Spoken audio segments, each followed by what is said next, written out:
Welcome, Jasper United Methodist Church, to today's check-in with Pastor Greg. First, I want to remind you to like us on Facebook and subscribe to our YouTube channel, and don't forget to hit the notification bell. A few things I want to make you aware of. I want you to know that we have been invited, as well as other churches in the community, to share in a new project with CARES, where we would actually become an outpost for CARES. To make that happen, I am looking for some folks who would be willing to be trained through CARES and to help kind of get this program started. Basically, we would make some decisions and we would be available for people to come by and pick up food boxes once or twice a week, depending on what we decide, how we want to start. But to really get it going, I need some folks who are willing to be a part of that and willing to go to CARES after January and be trained. So if you're interested in moving ahead or being a part of a new project in works with CARES, come see me and let me know. I'm also looking for a couple of servant volunteers who would be willing to look into a new church directory. I've had a lot of questions about why we haven't had one done. The last one was done in 2015. And so there's been questions about having another one done, but we need a couple of folks to take that on and kind of lead it. So if you'd be interested in being a part of that, come see me. Let's talk about it. One last thing to make you aware of, and that is we have a fundraising project going on for Eagle Park at George Goodrum Field. You've noticed, if you've driven by, you've seen that there's some things that are going on there. The trustees have been given a donation of around $6,000 to get this project started. And so we have begun the first part of that project. As you have noticed, the ditch has been dug out and those kinds of things. We have plans for more work to be done. And that $6,000 is going to help us get there, but we need more money. We need more donations. We're looking at probably between $10,000 and $12,000 to completely finish the project to get Eagle Park, Goodrum Field in a place that it is very usable. There's no questions about drainage and water and those kinds of things. So if you'd be interested or if you have questions about that, you can come see me. I'll be glad to try and answer them as best I can, or I'll send you to the trustees. We'll get an opportunity. You can have an opportunity to meet with them. But we're going to encourage folks. You can make donations to Eagle Park at George Goodrum Field in memory of or in honor of someone in your life. So please, if you have questions about that, come see me. It's also the time of year the newsletter is coming out. It should be going out this week. Please be aware of all the things that are going on in and around the church here in the month of December. On Sunday morning, I mentioned concerning the fact that we had some problems with a computer, that I was going to try and share some thoughts and share the video that I would have used on Sunday for the sermon. So today I'm going to share with you just a really short kind of devotion based on that sermon. The scripture that I was going to use on Sunday was James chapter 2, verses 14 through 26. Hear the words found in James chapter 2, beginning with verse 14. What good is it, dear brothers and sisters, if you say you have faith but don't show it by your actions? Can that kind of faith save anyone? Suppose you see a brother or sister who has no food or clothing, and you say goodbye and have a good day, stay warm and eat well, but then you don't give that person any food or clothing. What good does that do? So you see, faith by itself isn't enough. Unless it produces good deeds, it is dead and useless. Now someone may argue, some people have faith, others have good deeds. But I say, you can show me your faith if you don't. You can show me your faith if you don't have good deeds. How can you show me your faith if you don't have good deeds? I will show you my faith by my good deeds. You say you have faith, for you believe that there is one God. God for you, good for you. Even the demons believe this, and they tremble in terror. How foolish. Can't you see that faith without good deeds is useless? Don't you remember that our ancestor Abraham was shown to be right with God by his actions when he offered his son Isaac on the altar? You see, his faith and his actions worked together. His actions made his faith complete. And so it happened just as the scriptures say. Abraham believed God, and God counted him as righteous because of his faith. He was even called the friend of God. So you see, we are shown to be right with God by what we do, not by faith alone. Rahab the prostitute is another example. She was shown to be right with God by her actions when she hid those messengers and sent them safely away by a different road. Just as the body is dead without breath, so also faith is dead without good works. See if you can see how that correlates with the story from the innkeeper's son.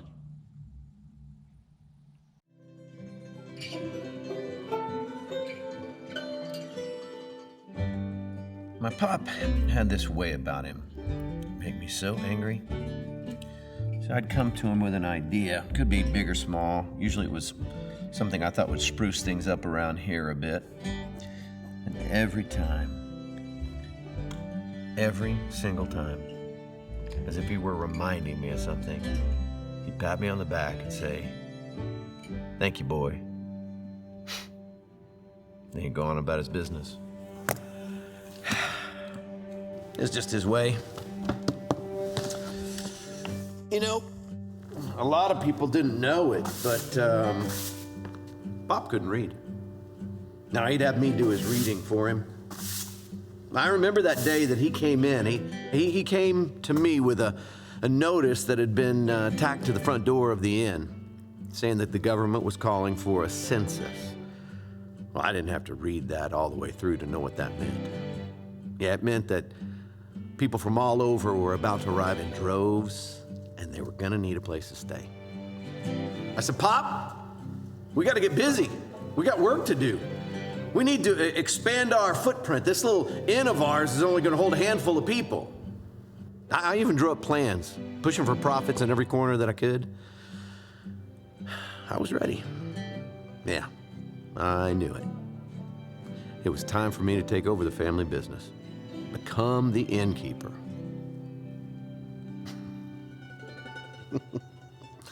I was 14.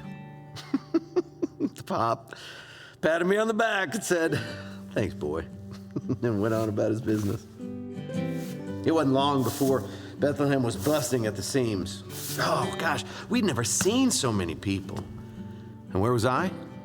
Yeah, I was washing linens and sweeping and cleaning out the stables. Picture this, I'm standing there in the stall. The door opens, I turn and see them standing right there. This poor man and his wife, and she was great with child. Yeah, she's pregnant, and Pop told them that they could stay in the barn. He'd lost his mind. There the three of us were. Me, this panicked husband, and this woman in pain, and I knew what that pain meant. It meant that baby was coming, and it was coming now. So what did I do? I was 14. I didn't know what to do.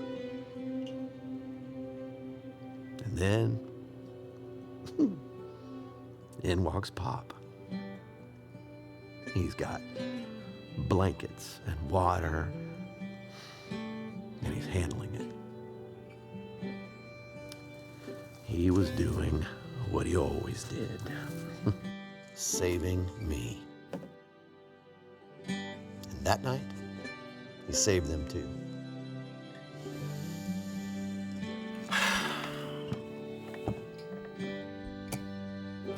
But you could never convince Pop that he was a hero that night.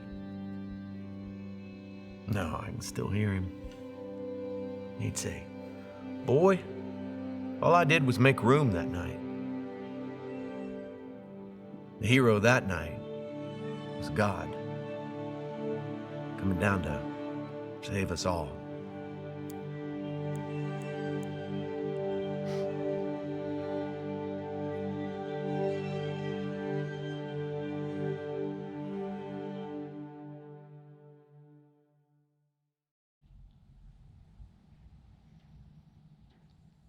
While the Bible doesn't record an actual innkeeper's son, Luke 2, 1 through 7 speaks to the scenes just referenced in the video. It was the night that Jesus came to be flesh and to dwell among us. It was the first time anybody on earth witnessed his majesty in this way. In those days, a decree went out from Caesar Augustus that all the world should be registered. This was the first registration when Quirinius was governor of Syria. And all went to be registered, each to his own town. And Joseph also went up from Galilee, from the town of Nazareth to Judea, to the city of David, which is called Bethlehem, because he was of the house and lineage of David, to be registered with Mary, his betrothed, who was with child. And while they were there, the time came for her to give birth. And she gave birth to her firstborn son, and wrapped him in swaddling cloths, and laid him in a manger, because there was no room for them in the inn. Today, what I want us to think about just for a few moments is this story of the innkeeper. The innkeeper was shown to show mercy and to offer a place when there was no place to stay. My question for us today is, in this season of Advent, in this time of hope, which is the first Sunday in the season of Advent, do we open ourselves up to allow God to use us to be someone's hope? Do we allow ourselves to be used? Do our actions speak of what it is we believe? You see, that's the word from the book of James for today. In the book of James, we have this reminder of the fact that faith is important, but faith that does not show action is not valid. It is, in his words, it is dead. Being willing to be used by God to help someone, to be willing to be used by God to be an instrument of his grace, his peace, his love. That is who we are to be. As we listen to the story of the innkeeper's son, we see a man who was willing to show kindness, willing to be graceful, willing to do what is needed. You see, the book of James is going up against this idea that all you had to do was claim that there was one God. And it didn't require anything else. It didn't require you acting or doing or showing your faith. It was just a matter of speaking it. And sometimes I think we get lost in that. We think that the only thing we have to do is claim a belief in Jesus, and that is important. But we believe it stops there. And I have to agree with James. I think that faith and belief and actions in the way we live, the decisions that we make, the willingness that we are to be someone's hope, to be used by God to show kindness, to show compassion, to show care. That's not all that I was going to share on Sunday, but that's kind of the essence of the message. The willingness of us to be used by God to be someone's hope, to show kindness in those moments where it's needed, to be compassionate to the people that we sometimes don't understand, to show kindness to everyone every day. May God inspire us to do that. May the thoughts and the story of the innkeeper's son talking about his dad inspire us to find how we can be used in people's lives. Find how we can share with someone the hope of God. God bless you. Have a great day. Merry Christmas.